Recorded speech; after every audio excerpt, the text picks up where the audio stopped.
तुर्की का नाम हाल फिलहाल सभी ने सुना। वजह अच्छी नहीं थी, भूकंप आया था और अभी भी वहाँ पर मृतकों की संख्या लगातार बढ़ रही है। वैसे हम लोग जो इंटरनेशनल अफेयर्स या इतिहास में रुचि रखते हैं वो तुर्की का नाम कभी भी ऐसा हो नहीं सकता कि नज़रअंदाज कर दें। उसका अपना महत्व है। इनफैक्ट इस्लाम के भी पहले से तुर्की और भारत के संबंध हैं और उसके बाद तो और ज़्यादा प्रगाढ़ हुए। इनफैक्ट कई शासक हिंदुस्तान में ऐसे हुए जिनकी तुर्की से जुड़ी अपनी एंसेस्ट्री थी।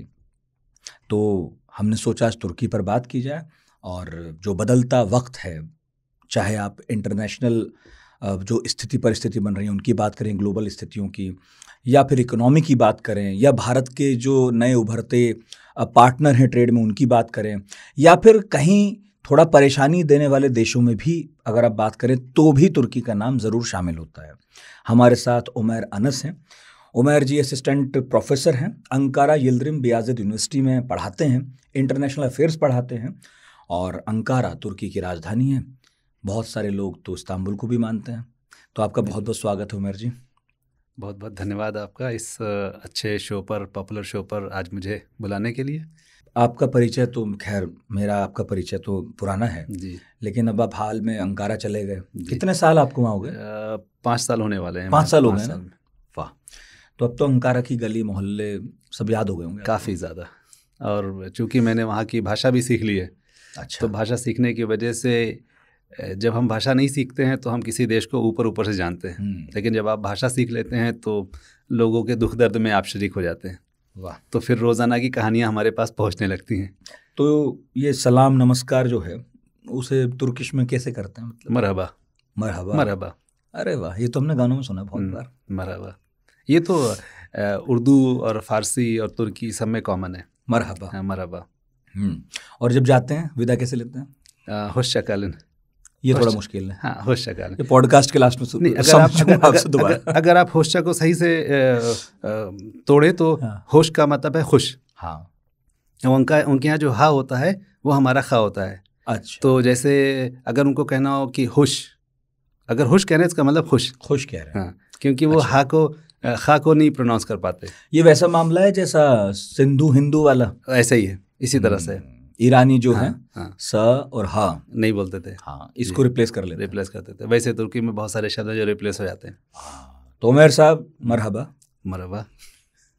तो लोगों को क्यों याद रहता है कि तुर्की की राजधानी अंकारा नहीं इस्तांबुल है? देखिए, इस्तांबुल 600 साल तक राजधानी रही है और ये तो सिर्फ जो इस्लाम आने के बाद जो ऑटोमन एम्पायर है उसकी राजधानी रही है, लेकिन उससे पहले वो बिजेंटाइन एम्पायर की राजधानी रही है और हमेशा से वो बहुत ही महत्वपूर्ण शहर रहा है। यूरोप और एशिया के बिल्कुल बीच में रहा है और सेंट्रल एशिया को और रशिया के एरिया को अफेक्ट करता रहा है। तो एक ऐसे महत्वपूर्ण जगह पर है कि उसका कोई रिप्लेसमेंट हमारी यादों में रहेगा। हाँ, चाहे उसका पॉलिटिकल स्टेटस कितना ही बदलते रहे। तो आज भी एक कल्चरल कैपिटल इस्तांबुल ही है। हाँ। और इस बात को लेकर के मैं आपको बताऊं कि तुर्की के अंदर बड़े मतभेद हैं कि अच्छा शहर कौन सा है, तुर्की इस्तांबुल है या अंकारा है। ये वैसे ही झगड़ा है कि जैसे वो कराची लाहौर वाला, दिल्ली लखनऊ वाला? शायद उससे भी ज्यादा। अच्छा। क्योंकि बहुत शायरी हुई है आपस में इस बात पर, तो लोगों ने अंकारा के खिलाफ बहुत शायरी लिखी है और बहुत सारे लोगों ने इस्तांबुल की तारीफ में तो खैर शायरी के वही नहीं है, लेकिन एक शायर हैं ऐसे जो बहुत मशहूर हैं, तो उन्होंने अंकारा के बारे में लिखा, ऐ अंकारा तेरी सबसे अच्छी बात यह है कि मैं जब तेरे पास से वापस इस्तांबुल जाता हूँ तो उन्होंने इस्तांबुल की अंकारा की तारीफ सिर्फ इसलिए लिखी कि मैं जब तुझसे दूर जाता हूँ तभी अच्छा लगता है। और इस वजह से भी कि अंकारा बहुत ही मौसम के लिहाज से बहुत ही ठंडा है। क्या टेम्परेचर रहता है? -20 भी जाता है, -10 भी जाता है। अंकारा? हाँ, -10 तो नॉर्मली जाता ही है, लेकिन इस्तांबुल की सर्दी बड़ी अच्छी है। जैसे हमारे यहाँ की जनवरी की सर्दी मैक्सिमम होती है, उतनी होती है। बढ़िया। तो इस्तांबुल की सर्दी बहुत ही काबिल बर्दाश्त है, लेकिन अंकारा की सर्दी बहुत ही खतरनाक। दोनों आपस में कितनी दूर है? 500 किलोमीटर, 4.5 घंटे का रास्ता है। 500 किलोमीटर। अब मेरा पहला सवाल शायद फिर ये होना चाहिए था कि ये तुर्की है कहाँ? तुर्की यूरोप और एशिया के बीच में है, जैसे हम लोग कहते हैं। और जैसे वो नहीं मानते हैं। हाँ, जैसे वो नहीं मानते हैं, वो यूरोप वाले वो मानना नहीं चाहते हैं। और ये झगड़ा है टर्की के एक आइडेंटिटी का कि हम क्या हैं। और इस पर बहुत लिखा जा रहा है, बहुत पहले भी लिखा गया। क्या हम यूरोपियन हैं, क्या हम एशियन हैं, क्या हम सेंट्रल एशियन हैं, क्या हम तुर्क हैं, क्या हम मुसलमान हैं, क्या हम अरब हैं, और क्या हम मेडिटेरियन हैं। तो क्योंकि वो इतना कम से कम 15-20 आइडेंटिटी के बीच में रहती है टर्की। तो जो सेंट्रल एशिया के लोग हैं वो कहते हैं कि आप तुर्क हैं। तो जैसे जो तुर्क जो माइग्रेशन शुरू हुआ तो वो करीब 600 साल पहले शुरू हो गया, 700 साल पहले शुरू हो गया, चाइना से, मंगोल से, और उइगुर जो चीन का इलाका है वहाँ से शुरू हो गया। तो वहाँ से शुरू हो गया मतलब जो 700 साल पहले जो माइग्रेशन शुरू हुआ आज से 700 साल पहले? जी। नहीं, आज से 700 साल पहले नहीं, आज से करीब 1000 साल मान लीजिए आप। अच्छा, 1000 साल पहले माइग्रेशन शुरू हुआ, इस्लाम के भी पहले से हो गया था वो। तो अगर आप देखें तो सबसे पहले 540 के आसपास बड़ा माइग्रेशन हुआ है। क्यों? क्योंकि एक तो वहाँ पर खाने पीने की कमी हुई। हाँ। और जो चाइना की तांग अम्पायर थी और जो उइगुर के इलाके थे उनके बीच में झगड़ा हो रहे थे। और तिब्बत में चूँकि बुद्धिज़्म फैल चुका था और बहुत सारे जो उइगुर थे वो बुद्धिस्ट हो चुके थे, तो वो लोग सेंट्रल एशिया के जो बुद्धिस्ट इलाके थे वहाँ से उनकी हमदर्दियाँ बढ़ गई थी, तो वो उस तरफ माइग्रेट कर रहे थे। और चूँकि वो ट्राइबल जो नोमैडिक जिनको हम कहते हैं घुमंतू लोग, तो वो लोग थे। और हरे इलाकों में जाना, खेती बाड़ी वाले इलाकों में जाना, ये उनका एक तरीका था। तो वहाँ से पहला माइग्रेशन शुरू हुआ और वो माइग्रेशन इतना बड़ा था कि वो वहाँ से चलते हुए वो यूरोप जा रहे थे। अच्छा। तो आप देखेंगे कि बुल्गारिया है, ऑस्ट्रिया है, हंगरी है, ये वहाँ तक पहुँचे हैं। जैसे अभी हंगरी का जो नाम है उसमें जो हुन है, HUN, वो तुर्क जो ट्राइब है उसको जो है बताता है, वहाँ से है। अच्छा, एक ट्राइब थी तुर्क जिसका नाम हुन था। ये हुन है वही वाले? हाँ, उनसे उनका संबंध उनसे से संबंधित। कुषाण हिंदुस्तान आए और फिर यहीं घुल मिल कर रह गए। यानी ये कहा जा सकता है कि कुषाण एम्पायर जो थी वो बेसिकली तुर्क एम्पायर थी, क्योंकि कुषाण एम्पायर का अगर भारत वाला आप क्षेत्र छोड़ दें तो बाकी जितना भी एरिया था वो तुर्क उसमें थे, तुर्क ट्राइब थे। तो कुषाण एम्पायर इस तरह से एक भारत और तुर्क दोनों लोगों की मिलकर के एक एम्पायर थी। वाह। और इसीलिए ये बहुत इंटरेस्टिंग फैक्ट है तुर्क के बारे में कि जो तुर्क घुमंतू ट्राइब हैं, पिछले 1100 साल में उन्होंने सबसे ज़्यादा देशों को प्रभावित किया है। और इस वक्त दुनिया में करीब 30 से 40 ऐसे देश हैं जो कहीं ना कहीं उस पुराने माइग्रेशन से जुड़े हुए हैं। और उसमें तुर्क ट्राइब और ख़ुद आपस में ही बहुत लड़ते थे। वो ऐसा नहीं है कि वो एक कोई यूनिफाइड वे में जा रहे थे, वो आपस में उनकी बहुत जंगें हुई हैं और उन जंगों की वजह से अलग अलग कंट्रीज़ बने हैं। तो आज भी अज़रबैजान हो गया, रशिया हो गया, सेंट्रल एशिया के सारे देश हो गए, बहुत सारे अरब देश हो गए, इराक हो गया, शाम हो गया, सीरिया हो गया, इन सब जगहों पर तुर्क ट्राइब का बहुत ही प्रभाव है। अगर आप मैं इसको ऐसे कहता हूँ कि अगर इस्लाम ना आता, 1400 साल पहले इस्लाम नाम का कोई धर्म नहीं आता, तब भी दुनिया में बहुत बड़ी उथल पुथल होने वाली थी, क्योंकि तुर्क जिस तरह से फैल गए थे पूरी दुनिया में, और फैल करके वो बड़े लड़ाका थे वो लोग। हाँ। और लड़ाका होने की वजह से क्या होता था कि लोग उनको हायर करते थे अपनी आर्मी में लड़ने के लिए, जो अरबों ने किया। हाँ, बेसिकली जो तुर्क का जो राइज हुआ इस्लामी दुनिया में, तो वो तुर्क यहाँ से जब गए तो वो इस्लाम कबूल करने नहीं गए थे, वो तो अपनी रोजी रोटी और अपना जो एक नोमैडिक कल्चर है उसके लिए गए थे। जो भौगोलिक परिस्थितियां थी वो उनके अनुकूल नहीं थी, खाने पीने को बहुत कुछ था नहीं, तो बेचारे जैसे हम आप रोजी रोटी के संकटों में इधर उधर घूमते हैं, वो कर रहे थे। फिर इस्लाम से मुलाकात हो गई। इस्लाम से मुलाकात उनकी बड़ी अचानक हुई। वो तो वहाँ पर गए अपना तुर्की में। क्या मानते थे वो अगर इस्लाम से पहले? उनको कहते हैं तैंगरिज्म लफ्ज़ इस्तेमाल होता है जी, तो, लेकिन तैंगरिज्म नाम का कोई रिलीजन नहीं होता है। वो बरअसल तुर्की ज़ुबान में तांगरी कहते हैं खुदा को। अच्छा, तो वो तांगरिज्म उन्होंने लिख दिया है, लेकिन तांगरी खुदा वो कहते हैं। तो ऐसा था कि अलग अलग कबीले अलग अलग देवता को मानते होंगे, बहुत सारे, जैसे हिंदुस्तान में था। हाँ, बिल्कुल है, बिल्कुल है ऐसा। और बुनियादी तौर पर तुर्क ट्राइब जो है वो ज़्यादातर शामानी जो धर्म होता है उससे, या उससे पहले वो बुद्धिस्ट थे। बहुत बड़ी तादाद तुर्कों की बुद्धिस्ट थी। पूरा अफगानिस्तान, कजाकिस्तान, किर्गिज़स्तान, यहाँ सब जगहों पर जो, क्योंकि अगर आप देखेंगे जो बुद्धिज़्म भारत से गया है तो वो दो समतों में गया है। एक ईस्टर्न साइड में गया है, थाईलैंड वगैरह की तरफ, म्यांमार की तरफ, बिल्कुल, और एक वेस्टर्न साइड में गया है जो कश्मीर से ऊपर गया है। तो ये जो तिब्बत से, कश्मीर से जो बुद्धिज़्म गया है, इसने पूरे तुर्क दुनिया को या तुर्क ट्राइब को सबसे ज़्यादा अपने हाथ में लिया है। और ये लोग इन्होंने जाकर के, जब इस्लाम आया तो इस्लाम का सबसे पहला एक्सचेंज हिंदुइज्म से नहीं हुआ है, पहला एक्सचेंज बुद्धिज़्म से हुआ है। पर मुझे ये कितना अजीब सा लगता है कि जिन तुर्कों को जो अपने कारणों से बहुत आक्रामक थे, लड़ने में बेहतर थे, योद्धा थे, वो बुद्धिस्ट थे। जी जी बिल्कुल। जिस रिलीजन का मूल अहिंसा है, ये कॉकटेल हाँ है, लेकिन ऐसा नहीं है कि वो कोई भी जानबूझकर लड़ता है, क्योंकि वो पहले जो तांग अंपायर थी वहाँ की, उन्होंने उनको मारा पीटा, फिर वो भाग करके तिब्बत में आए, फिर तिब्बत से उनकी लड़ाई हुई, फिर वहाँ से वो भागे। तो ये भागते रहे, लड़ते रहे, भागते रहे, और फिर आपस में भी इनकी लड़ाई होती रही। कभी किर्गिस्तान वालों ने इनके ऊपर कब्जा कर लिया, तो ये लड़ाइयाँ होती रहीं और ये वहाँ से लगातार। तुर्की किन देशों से घिरा हुआ? इस वक्त का जो आज का तुर्की है, यानी इसीलिए मैंने कहा कि पुराना तुर्क और आज का तुर्क अलग। आज का तुर्क एक ट्राइब नहीं है, बल्कि एक नेशन है, एक राष्ट्र है।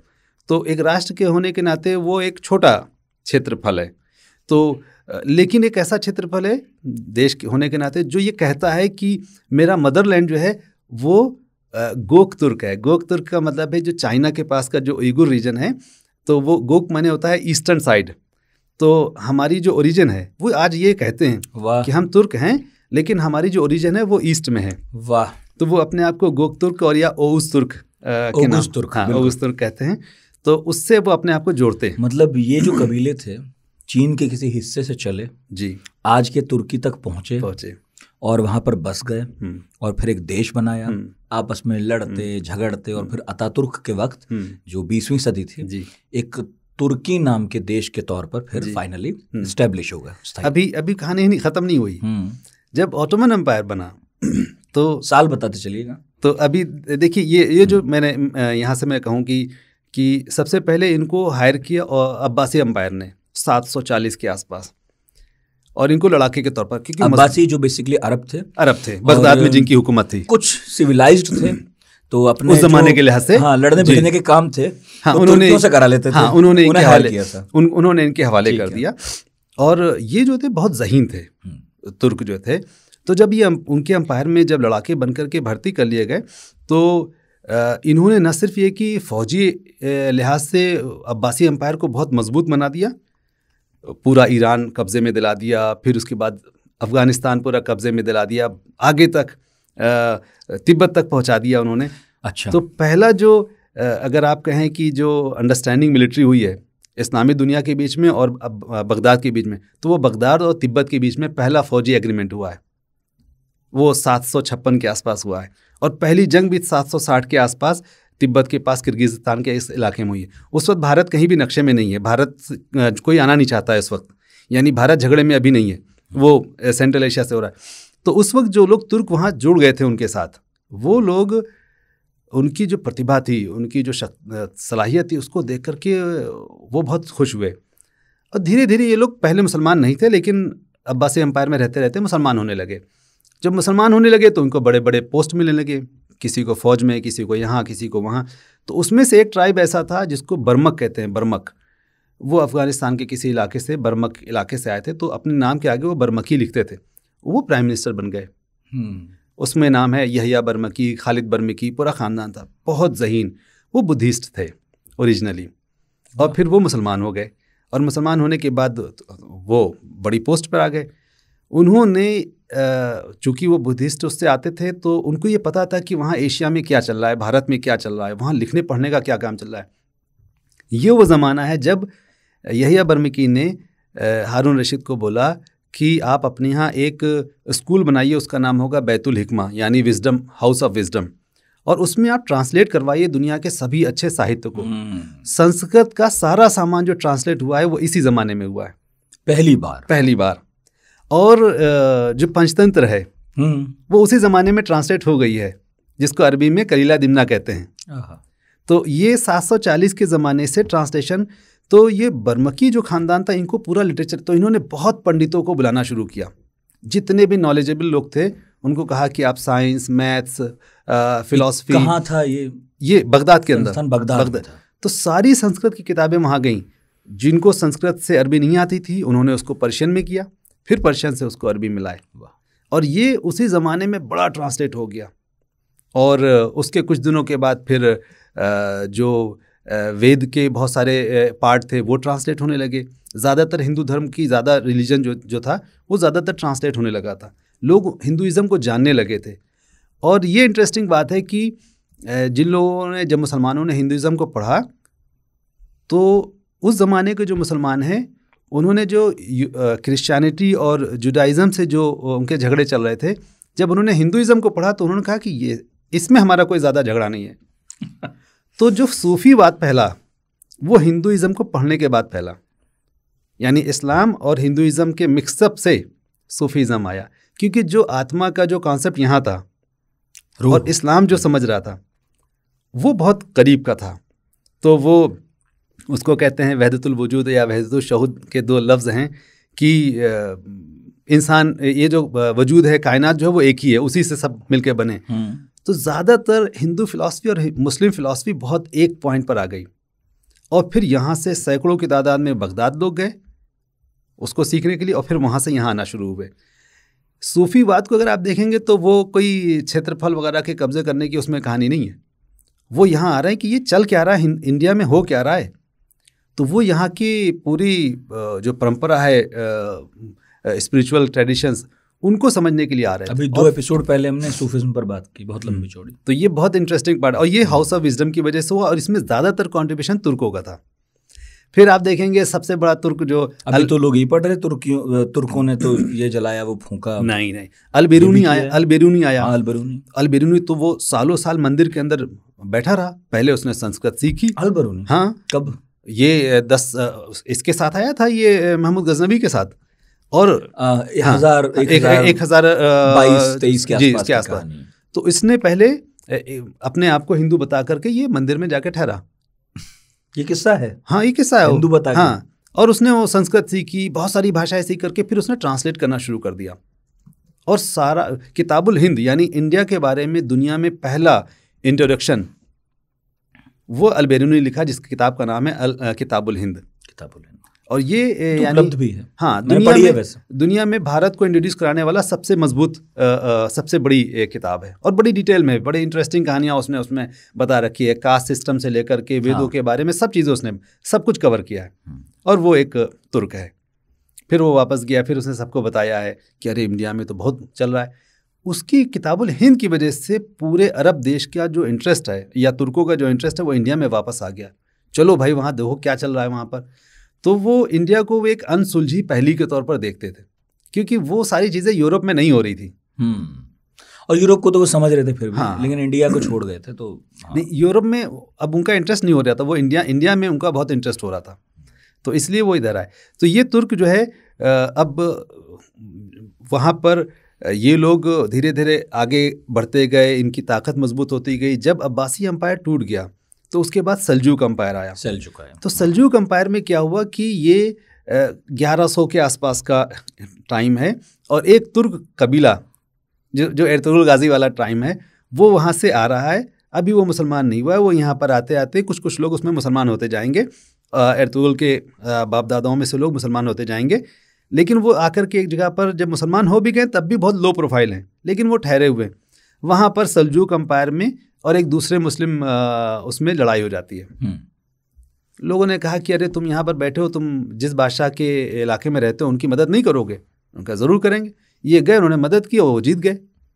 उन्होंने उनको बहुत माना। उनका भाई जो इलाका तुम चाहो ले लो और जहाँ रहना चाहो रह लो। एर्तुगरुल गाजी वाले, हाँ, उस कबीले को कहा ट्राइब को। ये वाला हिस्सा तो एर्तुगरुल गाजी जो सीरीज है उसमें भी आता है, उसमें भी है। तो वो बड़े एहसानमंद हो गए। तो इससे सल्जूक जो है वो तुर्कों के बहुत एहसानमंद हो गए कि भाई आपकी वजह से हम सर्वाइव। लेकिन सल्जूक की आपस की लड़ाई फिर ऐसी हो गई कि वो धीरे धीरे खत्म हो गई, वो खुद कमजोर हो गए। तो तुर्कों से पहले यानी ये इन तुर्कों से पहले पूरे तुर्की के बॉर्डर के एरियाज में सल्जूक जा चुके थे। जैसे कोनिया है, वहाँ तुर्क के बजाय सल्जूक थे, और ईस्टर्न साइड में सब जगह सल्जूक थे। अब जब सल्जूक चले गए, उनका डाउनफॉल होने लगा, तो ये जो तुर्क बेलिक उसको कहते थे कि जैसे हमने किसी को एक छोटी सा इलाका दे दिया, वहाँ पर रह रहे हैं, तो वो उन्होंने बना रखा, तो उन्होंने अपने आप को बादशाह डिक्लेयर करना शुरू कर दिया। तो ऐसे तुर्क ने, उस्मान ने, जो इनके लड़के हैं, उन्होंने अपने आप को, हाँ, तो उन्होंने अपने आप को पहला बादशाह डिक्लेयर कर दिया कि मैं बादशाह हूँ, उस्मान ने। हाँ, और जहाँ से शुरू हुआ उस्मानी साम्राज्य यहाँ से शुरू हुआ। लेकिन उस्मानी साम्राज्य ने, चूंकि वो तुर्क थे और अरब नहीं थे, और वो उसको कहते हैं माइग्रेशन कर रहे थे, तो उनका माइंडसेट जो था वो मक्का, मदीना और बगदाद जाने वाला नहीं था। अच्छा। और पीछे जाने वाला भी नहीं था, उनका माइंडसेट था यूरोप जाने का। वो यूरोप जाना चाहते। हाँ, तो उनकी निगाह में हमेशा इस्तांबुल था। हाँ, अभी वो हैं यहाँ पर बिल्कुल ईस्ट साइड में, ईरान के बॉर्डर पर रह रहे हैं। हाँ, लेकिन वो देख रहे हैं इस्तांबुल, हमें जाना इस्तांबुल, तो उन्होंने यूरोप है। हाँ, तो चूंकि पूरा जो तुर्क है वो यूरोप जा रहा है, तो उनको भी, और इनके जो संबंध भी हो रहे थे वो भी यूरोप से हो रहे थे। अब उस्मान ने क्या किया कि सबसे पहले उन्होंने इस्तांबुल ले गए। अगर आप तुर्की का मैप देखें तो इस्तांबुल के आगे यूरोप में पड़ता है एक एदरने डिस्ट्रिक्ट, और जो यूरोप के अंदर है, पूरा प्रॉपर यूरोप में। तो ये पहले वहाँ गए हमला करने, और वहाँ 4-6 गांव इन्होंने कब्जा किए, यानी इस्तांबुल फतेह होने से भी 100 साल पहले। तो उन्होंने क्या किया कि पहले वहाँ गए, तो जो पहली उसके बाद ये इस्तांबुल के करीब के इलाकों में गए। अच्छा, ये जो रिलेशन है उस्मानियों का, बिजेंटाइन एम्पायर है वहाँ पर इस्तांबुल में, ये रिलेशन बहुत ख़राब नहीं है। अच्छा। इनकी लड़कियों से इश्क हो रहा है भाई साहब। अच्छा। लिखा पढ़ी प्रेम पत्र लिखे जा रहे हैं। दुश्मनी भी नहीं, कोई दुश्मनी। इनके यहाँ झगड़े होने, जैसे मैं आपको बता रहा हूँ, बहुत इसमें बड़ी इंटरेस्टिंग बात है कि तैमूर लंग ने हमला कर दिया अंकारा पे 1423 में। उस वक्त बियाजिद नाम के बादशाह हैं उस्मानी, हार गए वो। उनके जो लड़के हैं उनका आपस में झगड़ा चल गया। मदद देने के लिए कौन आया? एक लड़के की, बिजेंटाइन एम्पायर का किंग। अच्छा। वो कह रहा है कि भाई तुम दोनों भाइयों के बीच में हम सुलह समझौता करा देंगे। फिर वहाँ झगड़ा होता है तो ये लोग फिर कराते हैं। अच्छा। शादियां हो रही हैं उनके यहाँ से। दोनों एम्पायर की यारी दोस्ती बढ़िया है। बड़ी यारी दोस्ती। फिर भी अरे ये इसलिए यारी दोस्ती है क्योंकि जो बिजेंटाइन एम्पायर इस्तांबुल का है, उसको रोमन एम्पायर जो है इटली वाला, उससे बड़ी एलर्जी है। हाँ, उनका झगड़ा मुसीबत के वक्त उस्मानिया वाले काम आ जाए। हाँ, इसलिए दोस्ती रखी है। हुआ ये था कि 1240 के आसपास वहाँ से जो क्रूसेडर आए थे, कुछ लड़ाई करने वाले, उन्होंने इस्तांबुल को जला के बर्बाद कर दिया था। तकरीबन 60,000 इस्तांबुल के लोग मारे गए थे। इस्तांबुल भी कई बार बना, बहुत मरतबा। तो ये जो पहली मरतबा जो 1200 में जो जलाया गया इस्तांबुल, वो सब जलाया रोमन एम्पायर वालों ने। इसकी वजह से जो इस्तांबुल के जो मेन क्रिश्चियंस हैं, बिजेंटाइन जिनको हम कहते हैं, इन्होंने कह दिया कि हम किसी तरह से आपसे ताल्लुक़ नहीं रखेंगे। जबकि क्रिश्चियन थे। हाँ, ये कमाल है। तो आप देखेंगे कि जो क्रिश्चियनिटी की दुनिया में 3 सेंटर बन गए हैं, मॉस्को, इस्तांबुल और रोम। इस्तांबुल सबसे ज़्यादा डोमिनेट कर रहा है, और इस्तांबुल की रोम से नहीं बन रही है। हाँ, इस्तांबुल की रोम से नहीं बन रही है, मुसलमानों से बन रही है। मुसलमानों से बन रही है। अब आप किताबें देखेंगे, जब इसीलिए आया सूफिया जब वो हुआ, तो आया सूफिया जब इन्होंने कब्जा कर लिया इस्तांबुल को लेने के बाद, एक था क्या ये प्रॉपर एक बहुत बड़ा चर्च है। अच्छा, बोलते क्या हागिया सोफिया, हाजिया सोफिया, आया सोफिया, आया। अच्छा, क्योंकि तो इसका क्या टर्किश में जो के हिस्ट्री उसकी पूछ रहा हूँ बस एक बार। तो वो है एक बहुत बड़ा, बहुत ही शानदार सा चर्च है। लेकिन वो एक ऐसा चर्च है जिसमें सामरिक मुद्दों पर, फौजी मुद्दों पर भी चर्चा होती है। जो विदेश के लोग आते हैं वहाँ पर बैठते हैं, बातचीत होती है। तो एक ये समझिए कि जैसे वो एक बड़ा राजनीतिक केंद्र है, चर्च होने के बावजूद राजनीतिक विमर्श का केंद्र। हाँ, क्योंकि वहाँ से जो बादशाह होता है उसको वो दी जाती है, सपोर्ट दिया जाता है कि अब आप बादशाह हैं हमारे। तो वो उसका महत्व सिर्फ इतना नहीं है जी। तो बनाया एक्चुअली किसने था ये चर्च? तो बहुत पहले का, 300 साल पहले का बना हुआ है। हाँ। ऑगस्टस के ज़माने का बना हुआ है। सेंट ये 300 साल पहले बन चुका है।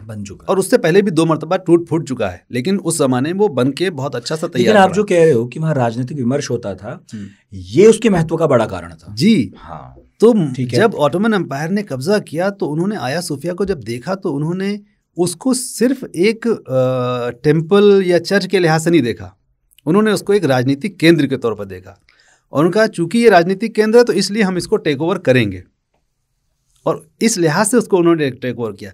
तो इंटरेस्टिंग बात उसमें वो ये है कि इन्होंने फ़ौरन रोमन एम्पायर से लेटर भेजा गया बिजेंटाइन एम्पायर के बचे खुचे लोगों को कि देखो तुम्हारे ऊपर ऑटोमन एम्पायर ने कब्जा कर लिया है और तुम चाहो तो हम फ़ौरन एक फौजी मदद भेज दें। ऑटोमन कहते हैं तो हम उस्मानिया की बात कर रहे हैं। हाँ, सल्तनत उस्मानिया, वो इंग्लिश में, अंग्रेजी में ऑटोमन। हाँ, मतलब क्लैरिटी के लिए। हाँ, उस्मानी एम्पायर है। तो उस्मानी एम्पायर ने तुम्हारे ऊपर कब्जा कर लिया, हम तुमको फौजी मदद भेज। तो उन्होंने मालूम क्या जवाब लिख के भेजा? उन्होंने जवाब लिख के भेजा कि उस्मानी एम्पायर के लोगों की जो पगड़ी है वो हम अपने सर पर रख लेंगे, लेकिन तुम्हें नहीं आने देंगे, तुम मत आना। यानी ये लिखित तौर पर उनको भेजा गया। अच्छा। यानी इतना एलर्जी थी उनको रोमन, भले ईसाई हो, तो उन्होंने अपना आया सूफिया दे दिया उनको, और वो लिखित में एक उनसे वो हो गई, पैक्ट हो गया कि आया सूफिया हम आपको नहीं। तो जब दोनों साम्राज्यों में, उस्मानिया यानी ऑटोमन में और बेजेंटाइन में ठीक ठाक मामला था, अपना ब्याह शादी सब चल ही रहा था, तो हमले का कारण क्या था? ऑटोमन ने क्यों हमला किया? हाँ, हमले का कारण एक तो ये था कि भाई जो उस्मानी एम्पायर है वो चाहता था कि हम एक साम्राज्य के तौर पर स्थापित हों, और वो बिना कब्जा किए नहीं। इस्तांबुल के बारे में तो जैसे सुल्तान महमद फातेह है, उसने कहा, उसका लिखा हुआ है, उसका एक जुमला है, क्या इस्तांबुल या तो तू मेरे पास आ जाए या मैं तेरे पास आ जाऊं।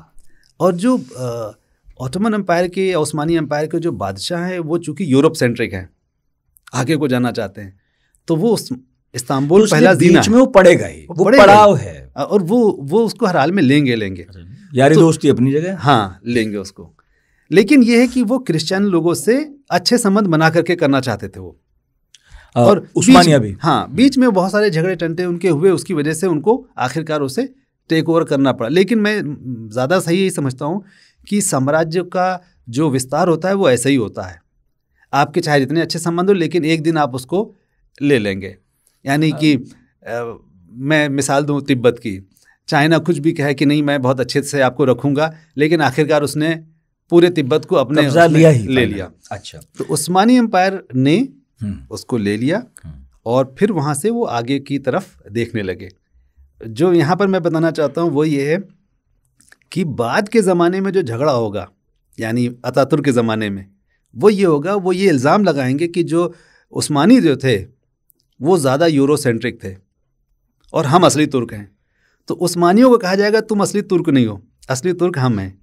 तो इसीलिए उस्मानियों को हटाने के पीछे जो माइंडसेट है वो ये है कि हम नॉन तुर्क लोगों को हटा रहे हैं। तो अब आज के यानी 1920 में जो झगड़ा चल रहा है, फर्स्ट वर्ल्ड वॉर के टाइम, हाँ, तो वो यहाँ उस्मानियों पर ये इल्ज़ाम लगाया जा रहा है, यू आर नॉट इनफ तुर्क, आप तो अब तुम जाओ, हाँ, आप तुर्क नहीं रह गए, यानी आप ज़्यादा तुर्क, असली तुर्क नहीं है, तुम असल तुर्क नहीं हो। हाँ, हम आ गए ठीक है उस वक्त, लेकिन अब वक्त हो गया, अब निकलो, तुम नहीं हो तुर्क। तो वो इसी वजह से उनके खिलाफ तो तुर्कीफिकेशन बहुत ज़्यादा हुआ, क्योंकि अतातुर्क के वक्त पूरी भाषा को चेंज किया गया, सारे तुर्क अल्फाज लाए गए वापस, अरबी शब्द निकाले गए, फारसी शब्द निकाले गए, और अरबी लिपि बदली गई, और अरबी लिपि की जगह पर जो लैटिन लिपि है वो रखी गई।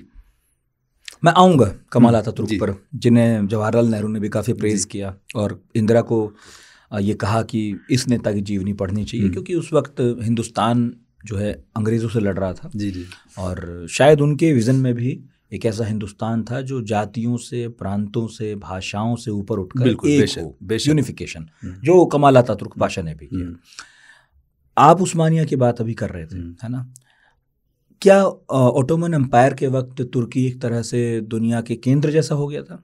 ये बहुत ज़्यादा, क्योंकि तुर्क उस्मानी एम्पायर तो एक ऐसा एग्जाम्पल है कि एक नॉन वेस्टर्न कंट्री इतना बड़ा साम्राज्य कैसे स्थापित कर सकता है। उसके कई सारे महत्वपूर्ण चीज़ें हैं, जैसे ज़्यादातर एशियन एम्पायर्स जो हैं उनका जो एडमिनिस्ट्रेटिव तरीका है वो बहुत ही फॉर्मल एडमिनिस्ट्रेटिव तरीका नहीं था, यानी ख़ानदानी निज़ाम पूरी तरह से था। लेकिन ऑटोमन एम्पायर ने, उस्मानी एम्पायर ने क्या किया कि नंबर एक, सबसे पहले उन्होंने फ़ौज को बाकायदा ऑर्गेनाइज़ किया, जो फ़ौज में सेक्शंस होते हैं वो बनाए, नेवी का अलग बनाया, सब तरह का फ़ौज सबसे ज़्यादा ऑर्गेनाइज बनाई। फिर एडमिनिस्ट्रेटिव जो प्रशासनिक जो चीज़ें हैं वो लिखना पढ़ना, कि कहाँ से कितना टैक्स आया, कितना रुपया गया, कितना रुपया आया, तो वो डिटेल वे में लिखना, उसको करने की वजह से उनकी जो एडमिनिस्ट्रेटिव सलाहियत थी वो बहुत बढ़ गई थी। तो कंट्रोल कर सकते थे वो कितना पैसा आ रहा है, कितना जा रहा है। फिर टेक्नोलॉजी पर उन्होंने ध्यान देना शुरू कर दिया था, तो अपना जहाज़ बनाया उन्होंने ठीक ठाक, और अलजायर जो है वहाँ से तकरीबन 800-900 किलोमीटर मान लीजिए दूर है, वहाँ तक अपना कब्ज़ा किया। तुनिस जो है नॉर्थ अफ्रीका के ऊपर जो देश है वहाँ पर कब्ज़ा किया। ये तो जा रहे थे पूरा यूरोप के अंदर घुसने जा रहे थे। सुल्तान सलेमान का एक बहुत मशहूर वो है वाक़या, कहते हैं कि ये दुनिया 2 बादशाहों के लिए बहुत छोटी है, तो सिर्फ एक ही बादशाह होना चाहिए दुनिया का और वो मैं हूँ। और वो सोचते थे। तो वियना में जाकर के उनका वो बीमारी में उनका इंतकाल हुआ। जब वियना को उन्होंने घेर लिया था तो उस वक्त उनका इंतकाल हुआ। लेकिन हुर्रम सुल्तान का जो ड्रामा है, अगर आपने देखा हो, वो सुल्तान सुलेमान पर है। तो सुल्तान सुलेमान का जो एक वैश्विक जो सोच है वो बहुत सेक्युलर और अल्ट्रा मॉडर्न और एक प्यार मोहब्बत पे बना हुआ। जैसे उसकी शायरी तो आज भी है, जो उसने अपनी हुर्रम सुल्तान के लिए जो शायरी किया है, जब अपनी बेगम थी, हाँ, ज़बरदस्त शायरी उसने लिखी है। उनका सुलेमान द मैग्निफिशेंट, हाँ, सुलेमान द मैग्निफिशेंट वही है। कितने साल ऑटोमन ने राज किया? मेरा ख्याल है 1200-1300 शुरू, नहीं, तकरीबन 750 साल, 750, मतलब वही 1200-1300 शुरू किया। हाँ, हाँ। यहाँ सल्तनत काल था हिंदुस्तान में, ठीक उस वक्त सल्तनत काल। और जब ये अपने चरम पर पहुंचे यहाँ मुगल थे। हाँ, सल्तनत काल शुरू हो रहा था हमारे यहाँ, नहीं हमारे यहाँ ख़त्म हो रहा था, उनका शुरू हो रहा था। हाँ, और मुगलों ने जितने दिन राज किया वो तब भी थे, और अंग्रेज़ों ने जब तक किया करीब करीब तब तक थे। हाँ, आपको इंटरेस्टिंग बात बता दें कि मुगलों से और उस्मानी एम्पायर में कभी नहीं बनी, ये पूछा हमेशा 36 का आंकड़ा रहा। हाँ, इनका रिलेशन कैसा था उस वक्त? इंडिया का रिलेशन टर्की से कैसा था, यानी ऑटोमन्स का मुगल से? हाँ, बीच बीच में इनके बनते बिगड़ते रहे, लेकिन एक तो ये है कि जो मुगल एम्पायर थे वो पूरी तरह इंडियनाइज्ड हो गए थे, और वो ये सोचते थे कि हम अपनी एंसेस्ट्री तो तुर्की में खोजते थे। नहीं, वही मैंने बताया कि तुर्कों के आपस के झगड़े बहुत है ना। हाँ। तो ये अच्छा, वहाँ तो ये झगड़ा चल रहा, असल कौन नकल कौन, और मुगल अगर कहे हम भी तुर्क थे, तुम तो दूर ही रहो भाई। तैमूर लंग का था, तुर्क था। हाँ, सुल्तान बायजीद को आके कत्ल किया उसने अंकारा में, वो भी तुर्क है। तो दोनों तुर्क हैं, चल ही रहा। तो ये लोग आपस में करते रहते थे। तो हिंदुस्तान को एक ज़्यादा बड़े एम्पायर के तौर पर देखना, ये मुगलों का एक विजन था, जैसे वो उनको अपना उसको बना रहे थे। मैंने पढ़ा जो कि मुगलों के पास जितना पैसा रहा उस वक्त, मतलब शाहजहां और वो ऑटोमन्स के सामने बहुत ज़्यादा था। मतलब मैंने पढ़ा कि ऑटोमन के पास कम था। हाँ ना, ऑटोमन के पास हाँ, समृद्ध ज़्यादा मुगल थे, बहुत ज़्यादा थे, क्योंकि हिंदुस्तान तो एक ऐसी जहाँ पर एग्रीकल्चरल टैक्सेस बहुत थे, क्योंकि हमारे पास खाने पीने का हर सामान था जो तुर्कों के पास नहीं था। तो इनमें कंपटीशन रहता होगा, बहुत ज़्यादा कंपटीशन। यानी अब एक झगड़ा हम आपको बता रहे हैं कि मक्का मदीना किसके कंट्रोल में रहे। तो मक्का मदीना एक ऐसी जगह है जो इंडिया और तुर्की के बिल्कुल बीच में आ रहा है। हाँ, अब टेक्निकली वो है ऑटोमन एम्पायर के हाथ में। हाँ, अब जितने भी हिंदुस्तानी ऑटोमन के इसलिए हाथ में है, हाँ, क्योंकि उनको वो लिख कर दिया गया है कि आप खलीफा हैं। खलीफा ने कहा कि आप हैं सरकारी, मैंने जो इस्लाम के मुताबिक जो रिकॉग्नाइज खलीफा हैं वो आप हैं। यस। तो मुगल चाहते थे, वो मुगल नहीं थे, मुगल चाहते थे कि वो हमको मिल जाए। बहुत उन्होंने कोशिश की, लेकिन उनको मिला नहीं। कोशिश उन्होंने बहुत की। क्यों नहीं मिला? इसलिए नहीं मिला कि एक तो वो करीब आ चुके थे, कब्जा कर चुके थे, वो पहले पहुंच गए थे, और मुगल जो थे वो बावजूद इसके कि वो बहुत अच्छे फौजी एतबार से थे, लेकिन वो बाकी इस्लामी दुनिया में दूर तक जाना नहीं चाहते थे। यानी वो जैसे आप देखें, मुगलों ने कभी बाहर जाके हमला नहीं किया। हाँ, हिंदुस्तानी कब्जा तो वो पूरा हिंदुस्तानी कब्जा साउथ। तो अगर वो वेस्ट साइड में जाते तो वो लोग ज्यादा खुश होते, कहते कि भाई हम आपके अंडर में आना चाहते हैं। अच्छा, मतलब कुल मिला के आप ये कह रहे हैं कि ये मान लिया गया कि मुगल थोड़ा दूर हैं और उनका इंटरेस्ट भी बहुत इधर है नहीं, वो आते अफगानिस्तान से इधर तो आते ही नहीं आते। और ये भाई साहब धावे बोल रहे थे लगातार, हर जगह भागा दौड़ी अंदर में कर दिया। तो यहाँ से कुछ शहजादियाँ गई हज करने अकबर के ज़माने में, जो जिसके बारे में कम से कम सैकड़ों पेज के आर्काइव सबूत मौजूद हैं कि ये लोग गए वहाँ पर हज करने। अब इनके पास पैसा बहुत है, उस्मानियों के पास पैसा है, तो वो सदक़े बांट रहे हैं, खैरात बांट रहे हैं, गरीबों में पैसा बांट रहे हैं, उससे उनकी पॉपुलैरिटी बढ़ रही वहाँ पर मक्के मदीने में। भाई ये कौन है? ये मुगल हैं। अब मक्के मदीने में कोई नॉन ऑटोमन ऐसे पैसा बांटे तो वो कहेंगे कि ये तो हमको नीचा दिखा रहा है भाई, कि जिसकी हुकूमत है यहाँ पर वो पैसा नहीं बांट रहा है, जो बाहर के आ रहा है वो हुकूमत पैसा ये बांट तो रहा है। इसकी वजह से वहाँ के गवर्नर ने फ़ौरन लेटर लिखा उस्मानी एम्पायर के उनको सुल्तान को कि ये मुग़ल जो है अकबर बादशाह की जो शहज़ादियाँ यहाँ आई हैं और ये बहुत गैर इस्लामी काम कर रही हैं, अच्छा, इनको फ़ौरन निकाला जाए यहाँ से। तो इन्होंने वहाँ पर मुग़ल सल्तनत ने उनको लिखा लेटर कि आपकी शहज़ादियाँ गई हैं, वो गैर इस्लामी काम कर रही हैं, उनको आप मना करिए कि ये सब ना करें। आखिरकार बहुत लेटर लिखे गए, फिर ज़बरदस्ती उनको निकाला गया वहाँ से। तो लेटर में यही लिखाया गया कि वो गैर इस्लामी काम कर रही थी, लेकिन असली झगड़ा दे रहे थे। हाँ, असली काम ये था कि वो अपना एक प्रभाव बनाने की कोशिश कर रहे थे वो लोग। ऐसे ही मुग़ल एम्पायर ये हमेशा चाहता था कि यमन पर हमारा कब्जा हो जाए। यमन पर क्योंकि यमन जो है वो अदन जो है वो इंडिया के लिए नेवल पॉइंट से सबसे करीब है। हाँ बिल्कुल। अगर अदन पे कब्जा हो जाता उस ज़माने में तो भारत की सरहद वहाँ तक होती। बहुत कोशिश की इन्होंने, तो इन्होंने सबसे पहली मर्तबा पुर्तगाल से एग्रीमेंट किया अकबर बादशाह ने, मुगल्स ने, कि हम ऑटोमन एम्पायर को यहाँ पर हरा करके तो मुग़ल एम्पायर और पुर्तगाल के बीच में समझौता हो जाएगा। उसी चक्कर में पोर्चुगीज जो हैं वो गोवा आए हैं। वाह भाई, वाह डिप्लोमेसी। ठीक है ना, बहुत वो यहाँ आ गए। अब जब पोर्चुगीज यहाँ आ गए तो फ़ौरन तुर्कों ने कहा कि पोर्चुगीज तो हिंदुस्तान तक पहुँचा रहे हैं, तो गोवा को बचाने के लिए, गोवा को पोर्चुगीज से बचाने के लिए ऑटोमन एम्पायर ने एक अपना बेड़ा भेजा यहाँ गोवा। तो पहली मर्तबा गोवा बेड़ा उनका यहाँ आया।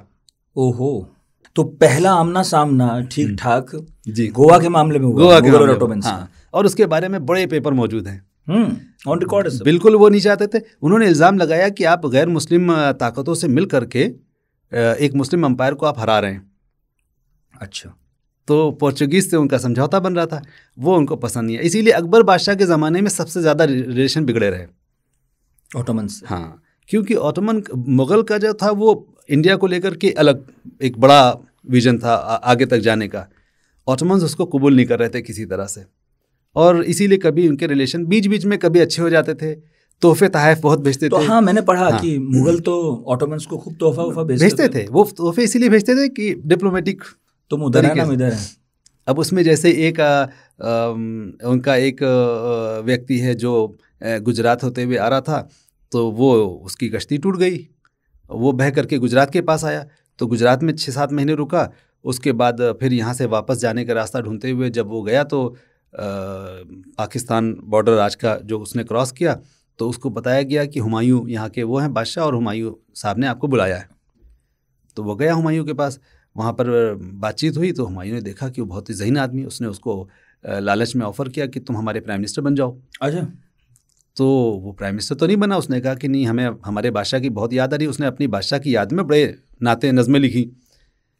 जब ये वहाँ वापस पहुँचे इस्तांबुल, और उनको पता चला कि ये वहाँ 6 महीने हुमायूं के साथ में रह चुके हैं, उनको फ़ौरन अपने पोस्ट से हटा दिया गया। कहा कि ये आदमी वो सस्पिशियस हो गया है, हाँ, जासूस भी हो सकता है मुगलों का। हाँ, तो उन्होंने उनको उससे हटा दिया, अपनी जगह से हटा दिया।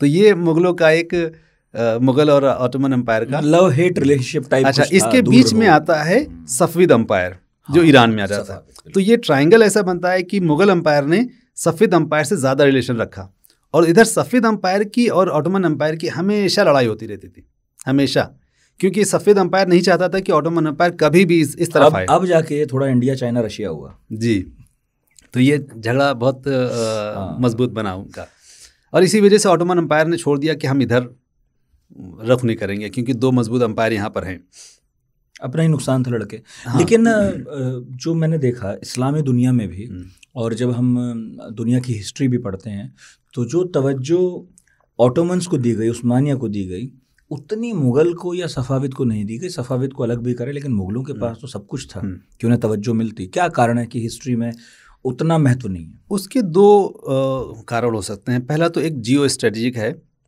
कि मुग़ल दूर थे बहरहाल वहाँ से, और दूसरा ये है कि मुग़ल जो हैं वो पूरे इस्लामी इलाकों में सबसे ज़्यादा सेकुलर लोग थे, यानी उस टाइम के लिहाज से, वक्त के हिसाब से जितने ज़्यादा परंपराएं वो यहाँ पर मानते थे, उसकी वजह से अकबर बादशाह को कहा गया एक मर्तबा कि आप मुसलमान नहीं हैं। किसने? अगर आप शेख अहमद सरहिंदी, हाँ बिल्कुल, की बात कहेंगे तो इसमें इंटरेस्टिंग कहानी जुड़ती है कि शेख अहमद सरहिंदी ने अकबर बादशाह को कहा कि जो आप एक दीन इलाही ला रहे हैं, ये सही नहीं है, ये सही नहीं है। तो अकबर बादशाह ने ये बात सोची कि हम इंडिया में हैं, इंडिया के उसमें रह रहे हैं, तो हमें एक ऐसा धर्म बनाना पड़ेगा जिसमें सब लोग आ जाएं। तो उसने एक ऐसा आइडिया निकाला कि जिसमें हिंदू, मुस्लिम, सिख, ईसाई सब फिट हो जाएं।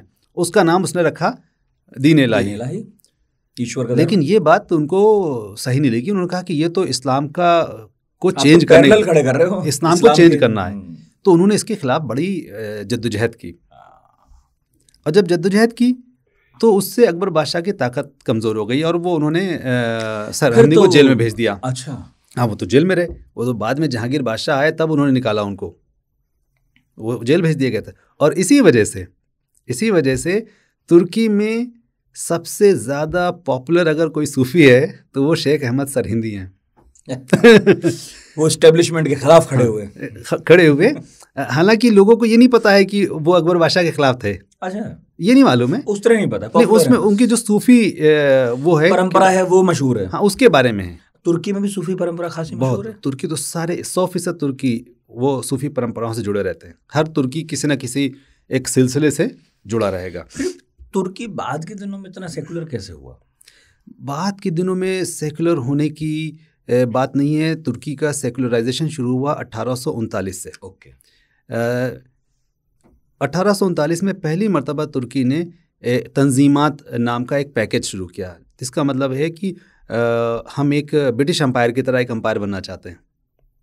बाकायदा उनकी सोच यही थी कि हम फ्रेंच ब्रिटिश एम्पायर की तरह एम्पायर बनना चाहते हैं। उसके लिए ज़रूरी है कि हम सब कुछ फॉर्मलाइज कर दें। तो फॉर्मलाइज करने के लिए ज़रूरी है कि एक कॉन्सेप्ट ऑफ सिटीजनशिप हो। तो उन्होंने इसमें कहा कि सारे उस्मानी सल्तनत में रहने वाले लोग सब बराबर के शहरी होंगे। तो वो जो रिफॉर्म पैकेज है उसमें नॉन मुस्लिम्स को इक्वल राइट्स दिए जाएं, वो लिखा गया। तो उस ज़माने के ब्रिटिश न्यूज़पेपर ने कहा कि आज की तारीख़ में, यानी ये ऑन रिकॉर्ड पेपर में लिखा हुआ है कि आज की तारीख़ में एक रशियन क्रिश्चियन और एक तुर्क में रहने वाला क्रिश्चियन, दोनों में से तुर्क क्रिश्चियन ज़्यादा एम्पावर्ड है। रशिया में रहने वाले क्रिश्चियन को उतने राइट्स नहीं है जितने कि तुर्कों को हैं, क्योंकि 1839 का रिफॉर्म आया। तो उस ज़माने से ये सेकुलराइजेशन शुरू हुआ। और उस ज़माने में, और अभी ऑटोमन साम्राज्य ही है। अभी ऑटोमन साम्राज्य। ऑटोमन साम्राज्य कमज़ोर कब से शुरू हुआ वो ना? ये यही पीरियड है 1870 आप मान लीजिए, क्योंकि 1857-70 में लड़ाई शुरू हुई है रशिया की और तुर्की की, जिसमें तुर्की हार गया है। हाँ, और इस लड़ाई में तुर्की बहुत बुरी तरह से हारा है और इनकी बहुत सारे फौजी मारे गए। और यहाँ पर एक भारत का कनेक्शन ये है कि भारत चाहता था कि तुर्की जीते, और ऑफ कोर्स ब्रिटिश एम्पायर भी चाहता था कि तुर्की जीते, क्योंकि अगर तुर्की कमज़ोर होगा तो रूस मजबूत होगा और वो अफगानिस्तान के बॉर्डर तक तो ब्रिटेन है। झगड़ा तो हाँ, अफगानिस्तान में चल ही रहा था। तो यहाँ पर उन्होंने तुर्कों को सपोर्ट करना शुरू किया। और जितने भी बादशाह थे हिंदुस्तान में, उन्होंने कुछ कुछ पैसे भेजे। उसमें नवाब ऑफ भोपाल जो है, मलका भोपाल, उन्होंने तकरीबन 2 लाख पाउंड भेजे तुर्की। ये तो इस्लाम के नाम पे हुआ होगा। हाँ, इस्लाम के नाम पे हमारे भाई लोग लड़ रहे हैं। हाँ, वो भाई के नाम पे लड़ रहे, लेकिन ब्रिटिश एम्पायर के जो साथी थे उनके संरक्षण में उन्होंने कहा होगा कि इस बहाने ही सही मजबूत तो करो, आप भेजिए। तो इसीलिए निज़ाम हैदराबाद सारे लोग मिलकर के, और डॉक्यूमेंट इसमें बहुत ज़्यादा हैं, यानी हज़ारों की तादाद में डॉक्यूमेंट्स हैं। उसमें साफ साफ लिखा हुआ है कि सिर्फ तुर्की ही हमें रूस से बचा सकता है, क्योंकि पूरा सेंट्रल एशिया तुर्की खा जाने वाला था, बहुत तेज़ी से एक्सपेंशन कर रहा था। और चाइना तो कहीं मजबूत था नहीं, रशिया था नहीं, और रशिया उस पर आगे बढ़ रहा मजबूत हो रहा था, चाइना था नहीं। हाँ। तो तुर्की को इंडिया की तरफ लाने का ज़रूरत यही थी कि रशिया को किसी तरह से रोका जाए। अच्छा, तो 1870 के बाद कमज़ोर हुआ। हाँ, देन फर्स्ट वर्ल्ड वॉर में हो गई गलत पक्ष चुन लिया। हाँ, गलत पक्ष चुन लिया उन्होंने। गलत पक्ष, तो ये 1839 में पहले रिफॉर्म पैकेज आया, उसके बाद एक और 1878 में फिर एक और रिफॉर्म पैकेज आया। तो इससे ये मॉडर्नाइजेशन शुरू हो चुका था। और बहुत बड़ी तादाद में ऑटोमन ऑफिसर जो है वो फ्रांस भेजे गए पढ़ने लिखने के लिए। तो जो लोग फ्रांस पढ़ कर के आए तो वो बहुत ही ज़्यादा मॉडर्नाइज हो गए। और अब मैं ये कमाल सोच रहा हूँ कि 1200 वाला ऑटोमन साम्राज्य एकदम जैसे हमारे सल्तनत काल था, और आते आते आप आ गए 1870-80 में। जी। और वो वाला ऑटोमन साम्राज्य वो बिल्कुल अंग्रेजों की तरह काम कर रहा होगा। अंग्रेजों की तरह काम कर रहा है। कितना परिवर्तन देखा इन 700-800 सालों में। बहुत इस साम्राज्य बहुत ज़्यादा। तो खुद को कैसे बदला, बहुत कि नहीं हारा, बना रहा, कमज़ोर हुआ, लेकिन फिर वापस आता रहा। ये उनकी जो पॉलिटिक्स है, फ्लेक्सिबिलिटी है, पॉलिटिकल फ्लेक्सिबिलिटी उससे है। तो ये उनके जो बहुत सख्त फैसले लेते थे ये लोग, बहुत सख्त। यानी इनके यहाँ एक लफ्ज़ है देवलत। देवलत का मतलब है राज्य। तो राज्य नहीं टूटना चाहिए, व्यक्ति चाहे टूट जाए। उसमें ये होता था कि बाप के बाद बेटे को मिलना है, या फिर अगर बेटा नहीं है तो जो भी हो। तो ये जो तरीका था उनके यहाँ कि बेटे नहीं होते थे ज़्यादा, या औलाद नहीं हो रही हैं, तो इनके यहाँ कॉन्कुबाइंस का जो कॉन्सेप्ट है वो इसीलिए है कि यूरोप की और इधर उधर से जो खूबसूरत लड़कियाँ वो लाई जाएं और वो बादशाह के हरम में रहें, उनसे संतान। और जिन शहजादियों से, जिन हरम में जिन कॉन्कुबाइंस से जो बच्चे हों उनको फ़ौरन वो शहजादी डिक्लेयर कर देते थे। उनके लिए सारे प्रोटोकॉल चेंज हो जाते थे क्योंकि उनसे औलाद हो रही है, उनको आले उस्मान कह रहे हैं, और उनमें से बनते थे। इसके बाद होता क्या था, अब जैसे किसी 5 शहजादियों से औलादे हो गई और 5 लड़के हो गए, अब इसमें कौन बनेगा? तो टेक्निकली जो सबसे बड़ा बच्चा होगा वही बनेगा, लेकिन अगर दोनों में एज भी कम है तो फिर साजिशें होती थी, मारो किसी को। तो आप देखेंगे कि करीब 1600 से 1700 का पीरियड जो है वो साजिशों का है, क्योंकि इसमें ज़्यादातर शहजादे जो हम उम्र हैं और हर रानी ये चाहती कि मेरा बच्चा जो है वो बादशाह बने। इसमें बड़ी लड़ाइयाँ हुई हैं। फिर उस वक्त उन्होंने एक नया कानून निकाला, कुछ ही दिन रहा लेकिन वो बहुत सख्त कानून था कि जब बादशाह कोई बनेगा तो फिर अपने नीचे के सारे भाइयों को मार देगा वो, क्योंकि सल्तनत जो है वो उसी वक्त स्थिर रहेगी जब उसको कोई चैलेंज करने वाला नहीं होगा।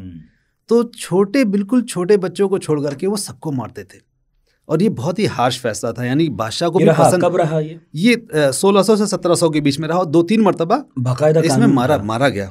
यानी महल से 12-12 लाशें निकली और वो दफनाए जाते थे पूरी इज्जत के साथ, स्टेट प्रोटोकॉल के साथ। लेकिन ये एक पॉलिसी थी तो नहीं, ये और बादशाह हुक्म देते थे या बादशाह के ऊपर या साथ में भी कोई संस्था थी जो इस चीज को बनाए रखती थी? नहीं, विद्वान थे कुछ, वो लिखा हुआ उसूल था कि आप मारेंगे और आपको ऑर्डर देना पड़ेगा उनको मारने का। अच्छा, तो वो ऑर्डर देता था कि हाँ ठीक है। बादशाह ना चाहे तब भी उसको मारने का ऑर्डर देना पड़ता था। मैं पूछ रहा था। हाँ, बादशाह नहीं चाहते थे, बहुत मर्तबा नहीं चाहते थे, लेकिन जब नहीं चाहा तब उनका सत्ता पलट हुआ। तो मतलब जो मंत्री परिषद थी उनकी, या जो और बुजुर्ग लोग थे, उनका ये प्रेशर तो रहा ही होगा कि भाई इस पॉलिसी को फॉलो करो, क्योंकि वही मंत्री परिषद ही साजिश करते थे मिलकर के उनसे। वही मैं कह रहा था कि एक वक्त तो ऐसा आता ही है कोई प्राइम मिनिस्टर बादशाहों पर भारी पड़ जाती हैं उनकी ही मंत्री परिषद है। बिल्कुल यही होता था। तो उसमें कोई प्राइम मिनिस्टर बनना चाहता है तो वो देख रहा है कि अगर हम इस मोहरे को इस्तेमाल करें तो हम प्राइम मिनिस्टर बन सकते हैं, तो वो अपनी पूरी एनर्जी उसमें लगा देता था प्राइम मिनिस्टर बनने के लिए। तो ये एक पॉलिसी हुई कि बादशाह बने तो बाकी शहजादों को मरवाओ। तो ये 100 साल में कई 2-4 मरतबा इसको उन्होंने अप्लाई किया, फिर बाद में इसको छोड़ दिया गया, लेकिन रखा बहुत दिनों तक। अच्छा, जब तक ऑटोमन साम्राज्य रहा, मक्का मदीना पर उसी का प्रभाव बना रहा? मक्का मदीना पर बिल्कुल आखिरी वक्त तक। अच्छा, आखिरी वक्त। और फिर फर्स्ट वर्ल्ड वॉर के बाद जब ये बात आई, अंग्रेजों ने कहा कि खिलाफत खत्म करेंगे। हाँ, तो जो इनके पास खिलाफत जो का अधिकार था, ये मतलब 700-800 साल तक रहा तुर्की के पास। इसके पहले किसके पास था? अब्बासियों के पास था, बेसिकली अरबों के पास। जब तुर्कों ने मिस्र को फतेह कर लिया, मिस्र अपने अंडर में कर लिया, तो फिर मिस्र पर फतेह होने के बाद जो सुल्तान सलीम जिन्होंने कब्जा किया था, उनको अब्बासी एम्पायर के लोगों ने ये दे दिया तमगा कि अब आपके पास इस्लामी खिलाफत। तो बेसिकली जो अरब थे यानी अब्बासी थे, ये सब लोग थे, इनसे निकलकर खिलाफत आ गई उस्मानियों के पास, जो मुगलों को कभी मैसर हुई नहीं हुई। उन्होंने बहुत दावे भी नहीं किए, मुझे लगता है। हाँ, दावे कोशिश तो होता था, मैंने देखा कि यहाँ से वहाँ कोई बादशाह जैसे तुगलक ने भी किया कि जो हमारे नाम पे लिख दीजिए, हम अपने यहाँ बता देंगे। इसमें बहुत कोशिश हुई। मैं आपको बता रहा हूँ कि इसीलिए जो इस्लाम की तारीख़ है और जो सेंट्रल एशिया की तारीख़ है वो बहुत, चूँकि जब हम आज से 1200 साल के बाद पढ़ रहे हैं तो हम उसको बहुत रिड्यूस करके पढ़ रहे हैं, बिल्कुल छोटे मोटे उसमें। लेकिन अगर उसके अंदर आप जाएंगे, जैसे महमूद गजनवी का किस्सा है, महमूद गजनवी की तस्वीर बना के पेश किया थी कि बहुत भयावह लीडर है। ऑफ कोर्स जो लीडर होगा वो इस तरह का आदमी होगा तो वो मारपीट के ही जरिए आगे बढ़ाएगा, लेकिन वो आया क्यों? उसका अपने बड़े भाई से झगड़ा चल रहा है, उसका अपने बाप से झगड़ा चल रहा है, वहाँ उसको हिस्सा नहीं मिला। अब वहाँ से हिस्सा नहीं मिला तो वो इंडिया की तरफ देख रहा है। जब इंडिया की तरफ देख रहा है तो वहाँ पर बगदाद में बैठा खलीफा उसको ये कहता है कि देखो, इंडिया का एक कोना है सिंध, वहाँ पर इस्माइली फ़िरके के लोग आ गए हैं। इस्माइली फ़िरके के लोग जो बोहरा हैं आज के, ये वहाँ पर आबाद हो गए हैं, इनको मार दो। क्यों मारना है? क्योंकि ये जो इस्माइली बोहरा जो लोग हैं, ये मिस्र की जो सल्तनत है जो अब्बासियों के खिलाफ है, तो उसके फॉलोअर हैं ये। अगर वो मिस्र की सल्तनत यहाँ तक आ गई है तो आने वाले दिनों में हमारी तरफ आ सकती है, तो उनको हटाओ। तो इसने कहा, गजनवी ने कहा बिल्कुल कर देंगे। तो वो इंडिया की तरफ जब आ रहे हैं हमला करने के लिए, वो बेसिकली इनको मारने आ रहे हैं। अब उसी बीच में हमारे यहाँ के बहुत सारे हिंदू बादशाहों ने, उनके आपस में झगड़े टंडे चल रहे हैं, उन्होंने गजनवी को लेके भेजा, भाई आप इधर आ रहे हैं, तो इसी मौके पर ये भी थोड़ा हिसाब कर दीजिए हमारा भी, चौराहे तक और। हाँ, तो उन्होंने अपने उसको हल करने के लिए उन्होंने और अंदर तक बुलाया, और उसके बाद गजनवी आ गया, उसे मजा आ गया, और उसने देखा यहाँ तो बहुत पैसा है भाई, क्या क्या नहीं है, तो उसको तो वो सब चाहिए था, लेकिन वो वहाँ से लूटपाट टिकना था भी नहीं उसे, टिकना, हाँ उसको वापस जाना था, क्योंकि उसको फिर उसको अब्बासी अंपायर ने लिख के दिया कि आप फातिह इस्लाम हैं। तो अब्बासी अंपायर चाहती थी कि वो इसको खलीफा की तरह उसको ट्रीट करे, लेकिन वो ज़्यादा दिन टिक नहीं सका, वो हाँ टिका भी नहीं, हाँ ज़्यादा टिक नहीं सका वो। हाँ। गजनवी के बारे में तो मैंने भी पढ़ा है, और होता यही है कि देखिए जब कोई लंबा किस्सा होता है तो आम तौर पर उसे वही पढ़ते हैं जो उत्सुक होते हैं उसे लेकर। बाकी लोग तो एक लाइन में खत्म करते हैं कि जी ये किया था, खत्म हो गई बात। जैसे बाबर का भी किस्सा है, वो भी बड़ा इंटरेस्टिंग केस है। हमने बाबर नाम पर पूरा पॉडकास्ट किया है, उसमें हम ये पढ़ रहे थे कि बाबर के तो बहुत सारे साथी चाहते थे कि अब लौट चलो, गर्मियों से परेशान आ चुके थे। तो मैंने पढ़ा भी उसमें कि उनके एक बहुत खास थे, आगरे में उनका मकान था, तो उन्होंने बार बार बादशाह से कहा कि जी चलें चलें चलें। तो बादशाह मना करता रहा कि अरे रुको अभी देखेंगे करेंगे, रहने दो, अरे ठीक तो है सब। तो उन्होंने वो मकान खाली कर दिया ये बता के कि मेरी थोड़ी तबीयत ख़राब है वगैरह, और वो निकल गए और मकान पर कोई शेर लिख कर छोड़ गए बादशाह के लिए। तो फिर इससे बाबर काफ़ी नाराज़ था, उसने भी उस शेर को पूरा किया। कुछ ऐसे मैंने पॉडकास्ट में था, मैं भूल गया उस किस्से को, लेकिन उसका यही मतलब था कि उनके साथ आए बहुत लोग भी वापस जाना चाहते थे, रुकना नहीं चाहते थे, क्योंकि आमतौर पे यही होता था, लोग लौट जाते थे। लेकिन बाबर ने इस पर जोर दिया कि हमें वहाँ भी तो ठोकरें मिली, कहीं भी गए ना हम कहीं स्थापित हो सके, ठोकरें मिली, अपनों ने लूटा, धोखा दिया। अब यहाँ ऊपर वाले ने किसी तरह हमारे लिए एक इंतजाम किया, तो इसे ठुकरा के हम फिर वहीं चले जाएं, भाई यहाँ के बुरा है। तो बाबरनामा में किस्सा भी है, हमने बड़े विस्तार में उस पर बात भी की है। तो मैं पूछ रहा था आपसे, ये खिलाफत खत्म हुई, अंग्रेजों ने खिलाफत को खत्म किया। खत्म का मतलब ये कि अब ट्रांसफर नहीं होगी, बल्कि ये संस्था ही खत्म है जी।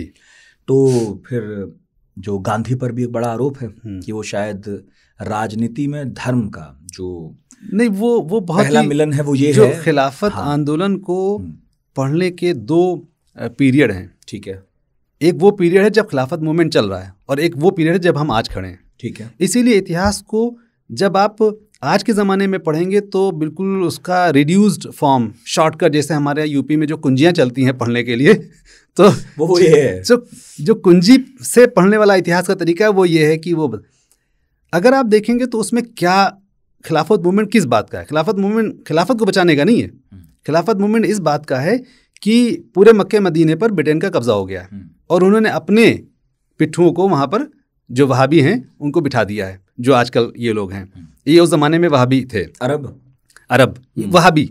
तो वहाबी मूवमेंट खड़ा हुआ था वो तुर्कों के खिलाफ। तो ये वहाबी मूवमेंट उस्मानी जो अंपायर है वो उसको बहुत ख़राब मानती थी। ठीक है, और ब्रिटेन के ऊपर वो इल्ज़ाम लगाते थे कि ब्रिटेन जो है वो वहाबी मूवमेंट को सपोर्ट कर रहा है, और ब्रिटेन ने किया भी। जब मक्का मदीना हाथ से निकल गया तो ऑटोमन एम्पायर ने हिंदुस्तानी मुसलमानों को बताया कि ये तो कभी पूरे इस्लामी इतिहास में नहीं हुआ कि मक्का मदीना कभी किसी और के हाथ गैर मुस्लिम उसमें चला जाए, मुसलमान का हाथ रहे, तो उसका स्टेटस क्या होगा। तो ये बात हिंदुस्तान के मुसलमानों को बहुत सताती थी कि क्या मक्का मदीने में ब्रिटेन सचमुच में कब्जा कर लेगा। इसकी वजह से बहुत बेचैनी हो रही थी। दूसरा ये था कि जो ब्रिटेन का जो प्लान था वो ये था कि ऑटोमन एम्पायर को कई टुकड़ों में बांट दिया जाए, सीरिया, इजिप्ट, ये सबको बांट दिया जाए। बिल्कुल, अगर ये सब चीज़ें बढ़ जाती तो क्या भारत को उसका फ़ायदा होता या नहीं होता? भारत को उसका फ़ायदा नहीं होता, क्योंकि ऑटोमन एम्पायर उस ज़माने का बहुत ही ग्रोइंग एम्पायर था, बहुत ही प्रोग्रेसिव एम्पायर था, क्योंकि 1839 से वो रिफॉर्म ले रहा था, और वो जापान के जैसा था बिल्कुल, हाँ। जैसे जापान तरक्की कर चुका था, बिल्कुल वैसे ही। और जापान और ऑटोमन एम्पायर की बड़ी अच्छी दोस्ती हो रही थी, बहुत बहुत ज़बरदस्त दोस्ती थी। बल्कि ऑटोमन एम्पायर ने जापान का मॉडल फॉलो किया है, वो उसके बारे में बहुत सारी चीज़ें लिखी हुई हैं। और इंटरेस्टिंग, मैं आपको बात बता रहा हूँ यहाँ पर फिर, कि जब खिलाफत मूवमेंट शुरू हुआ तो कंसिडरेशन में ये था कि भारत को दो चीज़ें बिल्कुल परमिशन नहीं देनी चाहिए। नंबर एक, ऑटोमन एम्पायर को कई टुकड़ों में बांटने का प्लान भारत के लिए नुकसानदेह है। दूसरा ये कि मक्का मदीने पर अगर कब्जा हो जाएगा तो ये बात भारत के मुसलमानों के लिए बहुत बेचैनी की बात होगी। ठीक है, क्योंकि वो एक धार्मिक उसका, तो उससे बचाने के लिए हमें कोशिश करना चाहिए कि वहाँ कोई ऐसा तरीका हो कि जो ठीक है। तो क्या इस पर खिलाफत आंदोलन को कहा गया कि खिलाफत आंदोलन इसी को बचाने के लिए खड़ा किया गया। ठीक है, तो क्या तुर्की की आम जनता तक ये मैसेज कभी पहुंचा कि भारत में इतना बड़ा आंदोलन बिल्कुल खड़ा हुआ था? बिल्कुल, वहाँ के न्यूज़पेपर्स में खूब लिखा गया इसके बारे में, खूब आर्टिकल छपे। गांधी को लेकर क्या समझ? बहुत पॉजिटिव, तुर्की बहुत पॉजिटिव। आज भी गांधी को लेकर के रविन्द्रनाथ टैगोर पहले मशहूर हुए, बाद में गांधी मशहूर हुए। हाँ, टैगोर को लिखते थे वो अमन का पैगंबर, ये लफ्ज है। उन्हें टैगोर में क्या देगा? गीतांजलि पहुंची ना, गीतांजलि वहाँ पहुंची, गीतांजलि का ट्रांसलेशन उसी वक्त हो गया। और दरअसल टैगोर ने जाकर के जापान में लेक्चर दिया था नेशनलिज्म के खिलाफ। 1922 नेशनलिज्म की सीरीज थी पूरी, उसमें जापान भी गए, जापान गए थे। तो उन्होंने जो लेक्चर दिया वो लेक्चर हर हफ्ते ट्रांसलेट हुआ है टर्की के अखबारों में। हाँ, उस जमाने में उस वक्त बहस चल रही थी नेशनलिज्म की बहुत तगड़ी। तो ऑटोमन एम्पायर जो था वो नेशनलिज्म के खिलाफ था, बिल्कुल, ठीक है ना। और इनको ये बात बहुत जच रही थी। अब आप देखें कि इसमें दो बड़ी आइडियोलॉजी उभर रही थी। एक पैन एशियनिज्म की, जापान ये कह रहा था कि हम सब लोग एशियन हैं, एशिया का भाईचारा, बिल्कुल, और हम एशियनिज्म के हम लीडर हैं। तो भारत, सिंगापुर, मलेशिया, इंडोनेशिया, ये सब एशियन परिवार का हिस्सा है। ऑटोमन एम्पायर ये कह रहा था कि हम पैन इस्लामिज्म को रखेंगे। तो पैन इस्लामिज्म और पैन एशियनिज्म का भाईचारा हो गया यहाँ पर। तो ऑटोमन एम्पायर और जापान एम्पायर का जो की दोस्ती है वो दरअसल इन दो आइडियोलॉजी की दोस्ती है। और वो दोनों नेशनलिटीज के तो खिलाफ, दोनों नेशनलिज्म के खिलाफ हैं। तो दोनों नहीं चाहते कि नेशनलिटी छोटी छतरी है। अच्छा, उनके लिए ये बहुत ज़रूरी था उस वक्त रविन्द्रनाथ टैगोर के लिए, क्योंकि पूरा एशिया कॉलोनियलिज्म के अंडर में था। उसको तोड़ने के लिए इत्तेहाद और एकता बहुत ज़रूरी थी। आपस में लड़ करके हम लोग ज़्यादा अपनी एनर्जी ख़राब कर देते। तो इस वजह से वो एंटी नेशनलिज्म हो रहे थे और वो नहीं चाहते थे कि ये बंटवारा हो ज़्यादा।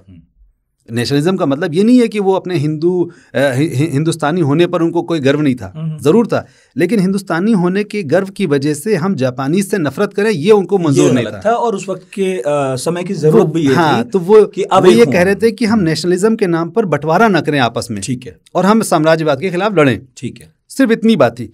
तो इस वजह से रविन्द्रनाथ टैगोर बहुत पॉपुलर हो गए वहाँ पर और उनके बारे में खूब लिखा गया। और रविन्द्रनाथ टैगोर जब इस्तांबुल में से जब ब्रिटेन से आ रहे थे तो इस्तांबुल में रुके एक रात के लिए, और वहाँ से उन्होंने चिट्ठी लिखी अतातुर्क को कि हमें आप अपने कंट्री से किताबें भेजिए।